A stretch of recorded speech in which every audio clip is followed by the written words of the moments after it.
So I had one of those classic tiger moms growing up who was super and constantly berating me. Nothing was ever good enough for her. She would threaten to me if I didn't listen to her. Like, she was terrifying. Which is why I didn't speak to her for like 3 years when I left home. When my parents retired, they were going to sell the restaurant that I grew up in, so I decided to go home and say goodbye. At some point, we're fighting over who's gonna cook dinner, and I was being really nice. Like, I was like, hey mom, don't worry about this, let me do it, and you can like sit and watch television or whatever. But she was not having it. Like, she was like, back off, let me do this. She was in a terrible mood. And she threatened me with a wok. Like, she literally lifted a wok over her head and threatened me over the head with it. This was completely typical of my mother, and frankly, I had had enough. So I told her to do it. Then what? Take me to the hospital? What are you going to tell the doctors and the nurses? My mother doesn't know what to do. She's still holding this wok over her head, like it's getting heavy, I can tell, and she just like doesn't know what to do now. So she puts it down. At this point, I step in between her and the stove, and she starts me with her balled fist like this.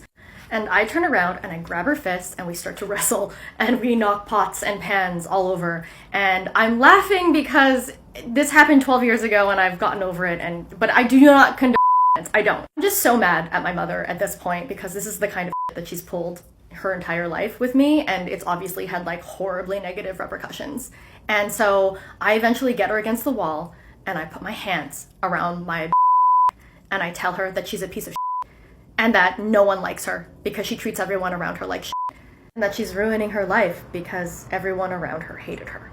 And I asked if she understood that. I, at this point, let her try and respond, but she won't, so then I keep her and I keep yelling at her. Not saying this is the right thing to do, this is just what happened, okay? But then the door chimes ring and someone else has come in to the restaurant, so it breaks the spell and I let my mother go. She doesn't speak to me for the rest of the night until after dinner when she comes up to me crying and she apologizes to me for the very first time in either of our lives.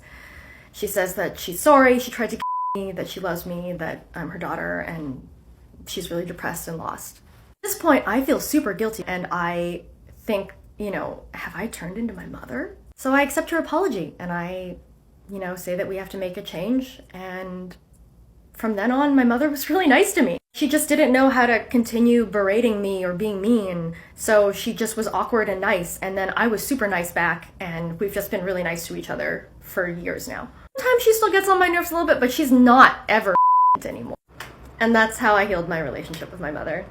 Jesus Christ, that is heavy, really heavy. I think, a lot of children do suffer bad relationships with their mother. I think a lot of times you do hear like daddy issues and stuff, don't you? But you never hear about the mother issues. But sometimes it's like when you grow up and people at school are like, oh, stand up to your bully. But sometimes just being that person to them scares them, and I think it knocks sense into them. I think a lot of times people who struggle with really bad depression, and it's not an excuse, mental health shouldn't have been an excuse, and I think a lot of times now it is used as an excuse for when it's not needed to. But when it is used in that scenario, I think a lot of time people who get in like a really deep depression can't find their way out, and they're really a to everyone around them. It could be physically or mentally, like it's disgusting either way, but just as the thing I'm trying to say is people need help to get out, and sometimes to get them the help they need to hit rock bottom, which she has done with her daughter, to get better. And I think her daughter doing that to her, yes, it's scary and it's a bit like, whoa, you're not your mother at all, but you do need to control yourself. But when you've been having years and years and years and years and years of abuse, it's going to get to the stage where you've just had enough.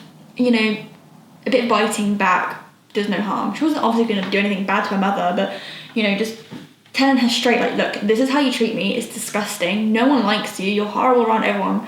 Sometimes it just slaps a bit of sense into them and the hard truth of the reality, I guess. But it's nice to know that they are back to liking each other, and yes, she gets on my nerves sometimes, but that's how parents work. Like, it is bad though, it is really bad, and I'm glad she's okay. And it kind of be a bit of awareness as well. Like, kids could be watching this and being like, oh my god, yeah, that's me, my mum, like maybe I just need to remove myself from the situation and things can go well. But wow,